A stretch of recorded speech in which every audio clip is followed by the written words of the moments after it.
தமிழ்நாட்டுல எல்லாமே சேஞ்ச் ஆயிடுச்சு. உங்க நகையையும் சேஞ்ச் பண்ணுங்க. உங்க பழைய நகைக்கு கிராமுக்கு 150 ரூபாய் கூடுதலா வாங்கி புது நகை எடுத்துக்கோங்க. அதே கம்மி சேதாரம் தான் உங்க லலிதால மட்டும்தான். ஹாலிடேஸ்னாலே அது நம்ம ஜிடி ஹாலிடேஸ் தான். GT Holidays, South India's #1 travel brand. You know you are special when you're with GT Holidays.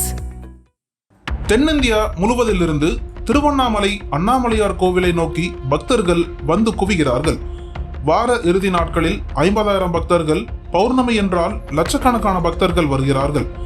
வெளி மாநிலங்களிலிருந்து வரும் பக்தர்கள் ரயில் நிலையம், புதிய பேருந்து நிலையத்தில் இறங்கி விடுதிகளுக்கு போய்விட்டு பின்பு கோவிலுக்கு வருகின்றனர். புதிதாக திருவண்ணாமலைக்கு வருபவர்களுக்கு ரயில் நிலையத்திலிருந்தும் பேருந்து நிலையத்திலிருந்து எவ்வளவு தூரம் என தெரியாததால் கையில் லக்கேஜ்கள் இருப்பதால் ஆட்டோவில் போய்விடலாம் என முடிவு செய்கின்றனர். இங்கிருந்துதான் பக்தர்களுக்கு பிரச்சனை ஆரம்பமாகிறது. அரசு ஆட்டோ வாடகை மினிமம் 1.8 கிலோமீட்டர் தூரத்திற்குள் 25 ரூபாய், கூடுதல் ஒவ்வொரு கிலோமீட்டர் தூரத்திற்கும் கூடுதலாக 12 ரூபாய் என நிர்ணயிக்கப்பட்டுள்ளது. இந்த கட்டணத்திற்கு ஆட்டோ ஓட்ட முடியாது. ஆனால் ஆட்டோக்காரர்களோ வழிப்பறி செய்வது போல் கட்டணம் வாங்குகின்றனர். ரயில் நிலையத்திலிருந்து கோவில் ராஜகோபுரம் 2 கிலோமீட்டர் தூரத்திற்கு மேல் வராது. இதற்கு ஆட்டோக்காரர்கள் வாங்கும் கட்டணம் 500 ரூபாய். சில நேரங்களில் ஒரு ஆளுக்கு 100 ரூபாய் என கட்டணம் பிக்ஸ் செய்து ஆட்டோவில் 8 முதல் 10 பேரை ஏற்றி கொண்டு செல்கின்றனர். விதிமுறையை மருந்து அளவுக்கு கூட கடைபிடிப்பதில்லை. திருமஞ்சன கோபுர நுழைவாயில் பகுதி, ராஜகோபுரம் எதிரே பழைய நகராட்சி அலுவலகம், சன்னதி தெரு போன்றவை ஆட்டோக்காரர்களின் ராஜ்யமாகிவிட்டது. உள்ளூர் மக்கள் அந்த வழியாக இருசக்கர வாகனத்தில் கூட செல்ல முடியாத அளவிற்கு சாலைகளை ஸ்டாண்டுகளாக்கி வைத்துள்ளனர். வயதானவர்கள், குழந்தையோடு இருக்கும் தாய்மார்கள், நடந்து கிரிவலம் வர முடியாதவர்கள் உட்பட அனைவருக்காக அண்ணாமலையார் கோவில் நிர்வாகம் சார்பில் கோவில் முன்னாலிருந்து 3 இலவச பேருந்துகள் இயக்கப்படுகின்றன. இந்த பேருந்து கிரிவல பாதையில் உள்ள 8 லிங்கங்கள் முன்பும் நிறுத்தி சாமி தரிசனம் செய்ய வைத்து பக்தர்களை அழைத்து வந்து மீண்டும் கோவில் முன்பே விடுகிறது. அதேபோல் 2 பேருந்துகள் பேருந்து நிலையத்திலிருந்து கோவிலுக்கு இயக்கப்படுகின்றன. இந்த பேருந்து சேவையை முடக்க ஆட்டோ ஓட்டுநர்கள் சிலர் முயற்சிக்கிறார்கள்.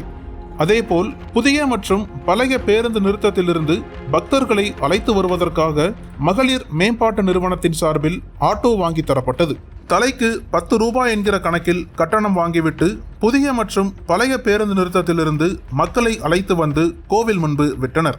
ஆட்டோக்காரர்கள் பலரும் சேர்ந்து இந்த ஆட்டோ இயங்கக்கூடாது என அதன் ஓட்டுநர்களை தாக்க முயன்றனர். இப்படி ஆட்டோ ஓட்டுநர்கள் பலரின் அராஜகம் நாளுக்கு நாள் நகரத்தில் அதிகரித்து வருகிறது. இது குறித்து திருவண்ணாமலையைச் சேர்ந்த சமூக ஆர்வலரும் வழக்கறிஞருமான பாசறை பாபுவிடம் பேசிய போது, உள்ளூர் மக்கள் அழைத்தால் ஆட்டோக்கள் வருவதில்லை. அதீத கட்டணம் கேட்டு அதிர்ச்சியடைய செய்கிறார்கள். மீட்டர் போட்டு ஆட்டோ ஓட்டினால் இங்கே யாரும் கேள்வி கேட்கப் போவதில்லை. அவர்கள் விருப்பத்திற்கு கட்டணம் வாங்குகிறார்கள். ஆட்டோ பர்மிட் என்பது 15 கிலோமீட்டர் சுற்றளவுக்குத்தான். திருவண்ணாமலை மாநகருக்குள் கீழ்பெண்ணாத்தூர், வேட்டவலம், ஆரணி, கலசப்பாக்கம், போலூர், செங்கம், தண்டராம்பட்டி ஆட்டோக்கள் மட்டுமல்லாமல் வெளி மாவட்டத்தைச் சேர்ந்த திருக்கோவிலூர், மணலூர்பேட்டை, செஞ்சி, அவலூர்பேட்டை ஆட்டோக்கள் எல்லாம் திருவண்ணாமலை நகருக்குள் ஓடுகின்றன. சாதாரண ஆட்டோக்களை விட சேர் ஆட்டோக்களின் அட்ராசிட்டி அதிகமாக இருக்கின்றது. அண்ணாமலையார் கோவில் சார்பில் இலவச பேருந்துகள் இயக்கப்படுகின்றன. அது குறித்த தகவல் பக்தர்களுக்கு தெரியவில்லை. அதனால் அது குறித்த அறிவிப்பு பலகை தமிழ் உட்பட பிற மொழிகளில் கோவில் பேருந்து நிலையம், ரயில் நிலையத்தில் வைக்க வேண்டும். கோவிலுக்கு இலவசமாக 5 பேருந்துகள் தரப்பட்டன. அதில் 3 பேருந்துகள் மட்டுமே கிரிவல பாதையில் இயக்கப்படுகின்றன. ஆட்டோக்களின் அட்ராசிட்டியை தடுக்க வேண்டுமென்றால் ரமணாசிரமம், தற்காலிக பேருந்து நிறுத்தங்கள், பழைய புதிய பேருந்து நிலையங்கள், ரயில் நிலையத்திலிருந்து கோவிலுக்கு பேட்டரியில் இயங்கும் ஆட்டோக்களை அதிகளவு இயக்க வேண்டும் என்றார்.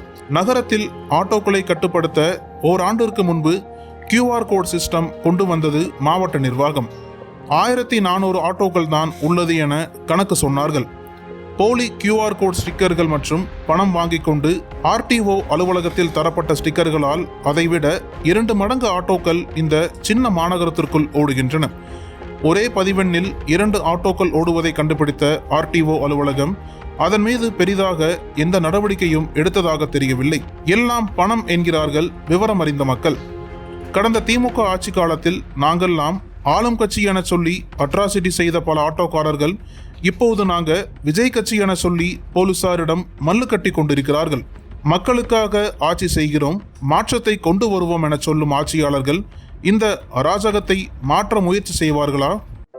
நக்கீரன் டிவிக்கு சப்ஸ்கிரைப் செய்யுங்கள். உங்கள் ஆதரவே எங்கள் பலம். ஆசிரியர்களுக்கு நண்பனாகவும் மாணவர்களுக்கு ஆசானாகவும் திகழும் தேர்வு வழிகாட்டி. ஒவ்வொரு பாடத்திற்கும் அனுபவமிக்க ஆசிரியர்களின் துல்லியமான தெளிவான விடைகள். CNC இருக்கு, தேர்வு பயம் எதற்கு? இது தீரன் பப்ளிஷிங் ஹவுஸ் விற்பனை வெளியீடு.